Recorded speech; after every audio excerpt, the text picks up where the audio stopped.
Hari ini banyak yang membicarakan tentang penghasilan Gubernur Jawa Barat. Tunjangannya mencapai 33 miliar.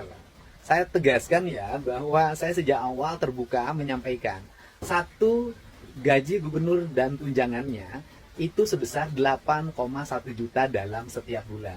8,1 juta dalam setiap bulan. Setelah itu saya mendapat fasilitas baju dinas. Saya tidak mengambilnya dan mencoretnya anggaran tersebut. Jadi baju dinas Gubernur Jawa Barat itu tidak ada. Bajunya beli sendiri karena saya bukan yatim piatu. Kemudian mobil dinas saya tidak mengambilnya. Kemudian yang berikutnya ada lagi yaitu anggaran perjalanan dinas. Sebelum saya menjabat, gubernur yang terdahulu anggaran dinasnya per tahun 1,5 miliar. Kemudian setelah saya menjabat, saya turunkan menjadi 750 juta. Dan sekarang di perubahan APBD tahun 2025, anggaran perjalanan dinasnya diturunkan lagi 100 juta. Jadi dalam setahun saya menggunakan anggaran perjalanan dinas itu 100 juta dan sekarang baru habis 74 juta.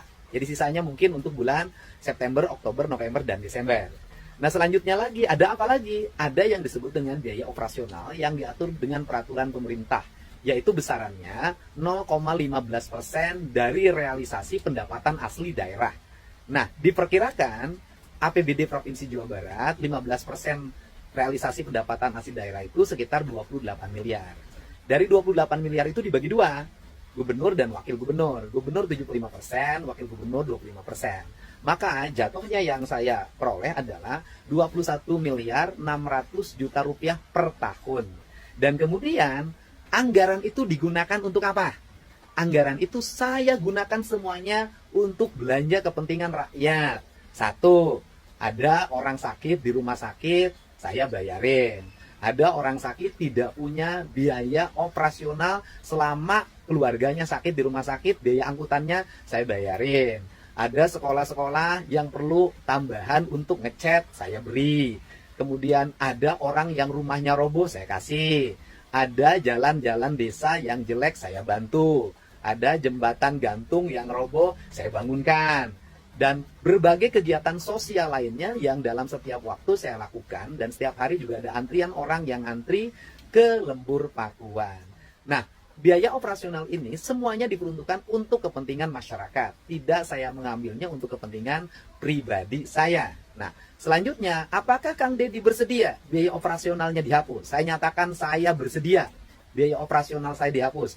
Tetapi yang menjadi masalah kalau biaya operasional dihapus, maka nanti masyarakat atau berbagai kalangan yang menemui gubernur, yang meminta bantuan kepada gubernur karena berbagai peristiwa yang dialaminya secara mendadak dan belum teranggarkan di APBD-nya, nanti akan mengalami hambatan. Karena apa? Daya operasional saya mengalami penurunan untuk membantu warga. Nanti saya hanya mengandalkan biaya dari YouTube saja. Dan itu akan merugikan banyak pihak. Nanti banyak orang yang tidak tertolong nyawanya karena tidak punya biaya untuk pergi ke rumah sakit. Banyak rumah roboh yang tidak bisa saya bantu dengan cepat. Ketika bencana alam saya tidak bisa dengan cepat memobilisasi kekuatan material untuk menolong banyak orang. Nanti banyak anak-anak yatim yang biaya operasional pergi ke sekolahnya tidak bisa terbantu. Nah, ini saja beratnya. Tetapi secara personality saya nggak ada masalah apapun. Kalau memang itu sebuah keharusan, harus dihapuskan.